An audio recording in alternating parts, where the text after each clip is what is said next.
Alors, dans cette petite leçon, nous allons aborder le sujet de la mise en correspondance dans les opérations M&A. Généralement, lorsque deux sociétés ont des données financières structurées différemment, il est essentiel de les combiner d'une manière harmonieuse. Nous avons dans cet exemple la société A qui rachète la société B. Chacune a donc ses propres données financières. Le défi est de fusionner les données de la cible pour qu'ils correspondent à ceux de la société acheteuse. Par exemple, on va regrouper les matières premières et la main-d'œuvre de la société B sous un seul poste de charge qu'on va nommer coût des marchandises vendues. C'est exactement le même poste de la société acheteuse. Ensuite, nous allons combiner les charges de marketing et publicité sous un seul libellé unique, charge de marketing et publicité, donc similaire au poste de charge de la société acheteuse. Et les salaires, loyers, primes d'assurance et autres charges administratives seront combinés sous un seul poste de charge, donc charge générale et administrative, ou tout simplement charge externe. Évidemment, c'est un exemple simplifié pour vous donner un aperçu du processus de mise en correspondance ou le mapping. Je préfère garder le terme mapping, c'est beaucoup plus simple. Donc le processus de mapping des états financiers. Dans la prochaine leçon, nous allons passer à Excel pour mettre en correspondance les états financiers des deux sociétés de notre cas d'étude, et ce, pour le compte du résultat et le bilan. En ouvrant le fichier mapping des états financiers, vous trouverez les états financiers de la société acheteuse et la société cible de notre cas d'étude. Alors, la première chose que vous allez remarquer, c'est comment la présentation des états comptables de la cible est complètement différente de celle de la société acquéreuse. Le but de cet exercice, c'est de faire concorder ces états financiers afin que la présentation du compte de résultat et du bilan de la cible soit similaire à celle de la société acheteuse. D'accord ? Nous allons donc commencer la mise en correspondance en créant une copie de la feuille de l'entreprise acquéreuse qu'on va ensuite renommer mapping état financier. Les années et les montants, on n'en a pas besoin pour le moment, donc nous allons les supprimer. Et ensuite, on va revenir sur la feuille de la cible et nous allons copier ces états financiers, compte de résultat et bilan, et on va les coller dans la nouvelle feuille. Donc, vous remarquez que le poste chiffre d'affaires est le même sur les deux comptes de résultats. Rien ne change, donc aucune mise en correspondance n'est nécessaire. Par contre, pour le poste coût des marchandises vendues, on voit qu'il est divisé entre deux postes chez la cible. Nous allons donc sélectionner tous les postes en dessous du chiffre d'affaires, couper avec CTRL plus X et coller une ligne vers le bas avec CTRL plus V. Vous copiez rapidement le texte de la cellule coût des marchandises vendues et vous le collez ici.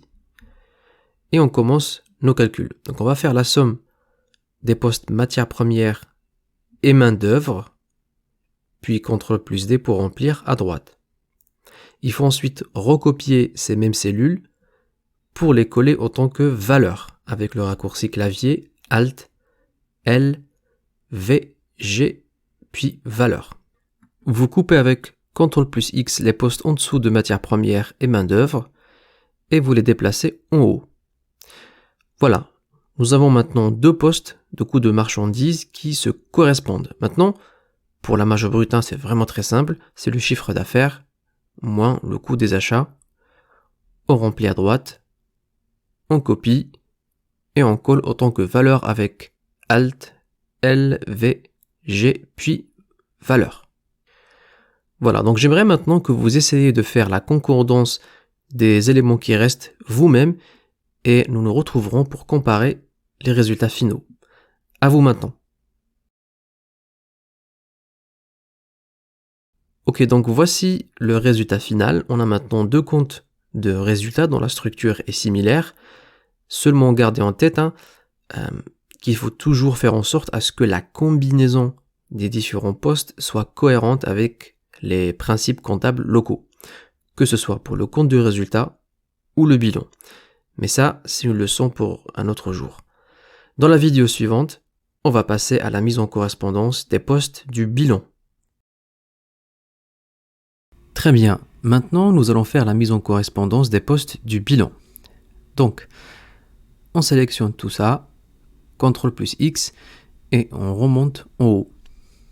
Alors, pour le bilan, nous allons partir du principe que nous avons échangé avec nos comptables et qu'ils nous ont confirmé que les postes immeubles et bâtiments et équipements et matériels peuvent être fusionnés sous un seul poste immobilisation corporelle. D'accord ? Même chose pour les créances commerciales et autres créances. On peut les fusionner sous un seul compte, donc le compte créances clients. Le stock en cours, produits finis et matières premières peuvent être également fusionnés sous un seul compte, donc le poste stock. Ok, donc par souci de simplicité, on va imaginer que nous avons discuté avec des comptables qui nous ont confirmé cette mise en correspondance. Allez, c'est parti, nous allons commencer notre mapping. On sélectionne tous les postes en dessous d'actifs, CTRL plus X, on descend d'une ligne et on colle. Ensuite, on va copier IMO corporel et on va les coller ici. Du coup, la somme du poste IMO corporel, eh bien c'est tout simplement le poste immeuble bâtiment et équipement et matériel.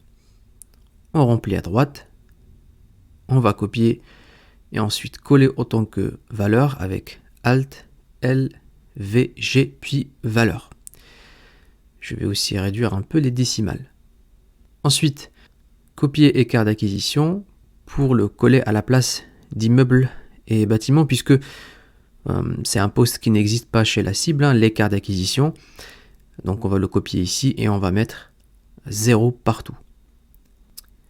Ensuite, je sélectionne tous les postes en dessous des équipements et matériels jusqu'à le total des actifs, CTRL plus X, et je remonte en dessous du poste écart d'acquisition.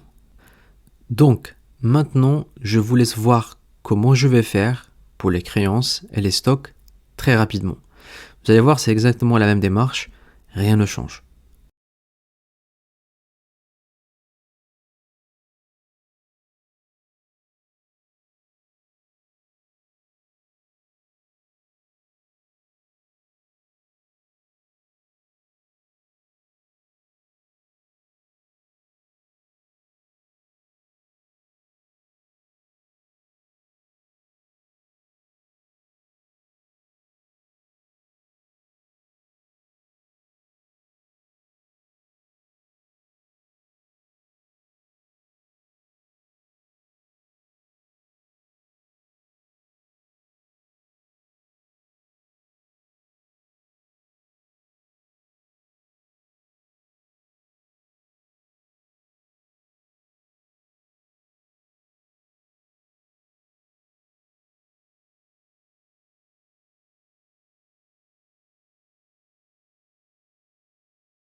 Et on supprime cette petite ligne matière première. Donc voilà, nous avons mis en correspondance les postes de l'actif du bilan de la cible avec ceux de la société acheteuse. Maintenant, je vous laisse faire les postes du passif et on se voit dans, 2-3 petites minutes pour le résultat final.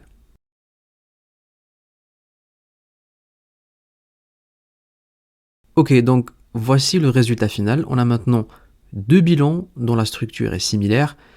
Alors, comme mentionné dans la vidéo précédente par rapport au compte de résultats, gardez toujours en tête qu'il faut faire en sorte à ce que la combinaison des différents postes soit cohérente avec les principes comptables locaux. Dans ce cas d'étude, par souci de simplicité, parce que c'est un cas d'étude, nous partons du principe que nous avons déjà discuté avec nos comptables et qui nous ont confirmé que, on peut fusionner tel ou tel poste. Voilà.